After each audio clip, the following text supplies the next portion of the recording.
మీ business విస్తరించాలనుకుంటున్నారా? మార్చి 16, 17 హైటెక్స్ లో franchise India biggest ఫ్రో expo. లాజిక్కులతో సంబంధం లేదు. సామాన్యుడు కాదు సామాన్య ఓటరు ఏమనుకుంటున్నాడన్నదే ఇక్కడ ఇంపార్టెంట్. తెలంగాణలో అసెంబ్లీ ఎన్నికలకు ముందు కేసీఆర్ కూతురు కవిత అరెస్టుపై బాగా ప్రచారం జరిగింది. ఇవాళ రేపో కవితను అరెస్టు ఖాయం అంటూ ఊహాగానాలు వినిపించాయి.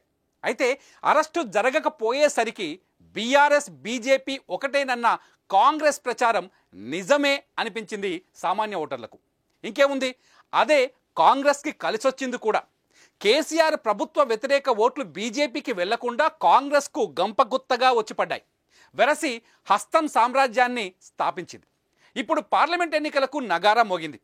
తెలంగాణలో మెజారిటీ ఎంపీ సీట్లను గెలుచుకొని రాష్ట్ర రాజకీయాలపై పట్టు బిగించేందుకు బీజేపీ కార్యాచరణ చేపట్టిందనేది ఎనలిస్టుల మాట. ఇందులో భాగంగానే బీఆర్ఎస్ను బలహీనపరిచి రాష్ట్రంలో ఓ ప్రత్యామ్నాయ శక్తిగా ఎదగాలని భావిస్తోంది. లోక్సభ ఎన్నికల్లో రాష్ట్రంలో 13 స్థానాలు గెలుచుకోవడం లక్ష్యంగా పనిచేయాలని కేంద్ర హోంమంత్రి అమిత్ షా ఇటీవల రాష్ట్రానికి వచ్చిన సందర్భంగా స్థానిక నాయకత్వానికి దిశానిర్దేశం చేసిన సంగతి తెలిసిందే. దక్షిణాదిన తమ విస్తరణకు తెలంగాణ కీలకమని బీజేపీ అధిష్టానం భావిస్తోంది. అయితే రాష్ట్రంలో కాంగ్రెస్ అధికారంలో ఉన్నందున ఆ పార్టీ నుంచి నాయకులు కార్యకర్తలు తమ వైపు వచ్చే అవకాశం లేదని గుర్తించి బీఆర్ఎస్పై గురిపెట్టినట్లు తెలుస్తోంది. 2 బీఆర్ఎస్ ఎంపీలతో పాటు పలువురు సీనియర్ నాయకులు ఇటీవల బీజేపీలో చేరిన సంగతి తెలిసిందే. ఈ నేపథ్యంలోనే బీఆర్ఎస్ ఎమ్మెల్సీ కవిత అరెస్ట్ అయితే ఆ పార్టీపై మరింత ప్రభావం చూపుతుందని, గులాబీ నేతలు ఎక్కువ మంది తమ వైపు వస్తారన్న అంచనాల్లో బీజేపీ ముఖ్య నేతలు ఉన్నట్లు టాక్.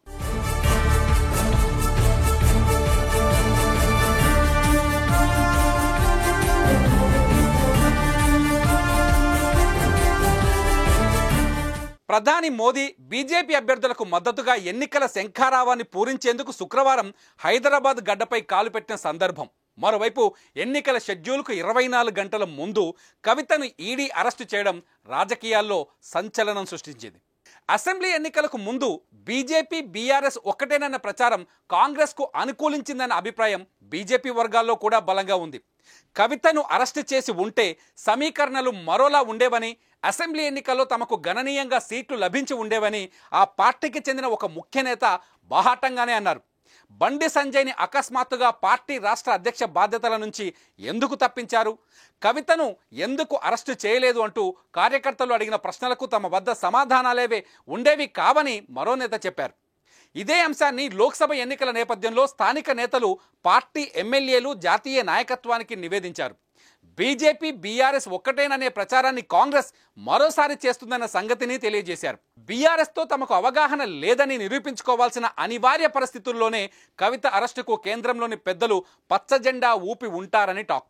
మరోవైపు ఎలక్టోరల్ బాండ్స్ అంశం బీజేపీకి తలనొప్పిగా మారిన నేపథ్యంలో ప్రజల దృష్టి మళ్లించేందుకే కవిత అరెస్టు జరిగిందన్న వాదన రాజకీయ వర్గాల్లో కనిపిస్తోంది. ఢిల్లీ మద్యం విధానంలో అక్రమాలు చోటు చేసుకున్నాయంటూ 2022 ఆగస్టులో సిబిఐ కేసు నమోదు చేసింది. ఇదే కేసులో హైదరాబాద్కు చెందిన మద్యం వ్యాపారి అరుణ్ రామచంద్ర పిళ్ళై వాంగ్మూలాన్ని సేకరించిన అనంతరం కవితకు నోటీసులు జారీ చేసింది సిబిఐ. మరోవైపు ఢిల్లీ మద్యం టెండర్ల వ్యవహారంలో సౌత్ లాబీ తరఫున కోట్లు చేతులు మారాయనే కోణంలో ఈడీ దర్యాప్తు ప్రారంభించింది. అరుణ్ రామచంద్ర పిళ్ళై రిమాండ్ నివేదికలో అతడిని కవిత బినామీగా పేర్కొంది. ఈ సౌత్ గ్రూప్ ద్వారా 100 కోట్ల ముడుపులు ఆప్కు హవాలా మార్గంలో అందాయని అభియోగం మోపింది. గతేడాది మార్చిలో కవితకు నోటీసులు జారీ చేసి విచారించింది. ఆ తర్వాత మరోమారు కూడా సమన్లు జారీ చేసింది. అవి మహిళలకు ఉన్న హక్కులను ఉల్లంఘించేలా ఉన్నందున వాటిని కొట్టేయాలని ఆమె గత ఏడాది మార్చి 15న సుప్రీంకోర్టును ఆశ్రయించి అప్పట్లో ఉపశమనం పొందారు. సరిగ్గా ఈ ఏడాది అదే రోజు ఆమెను ఈడీ అరెస్ట్ చేసింది.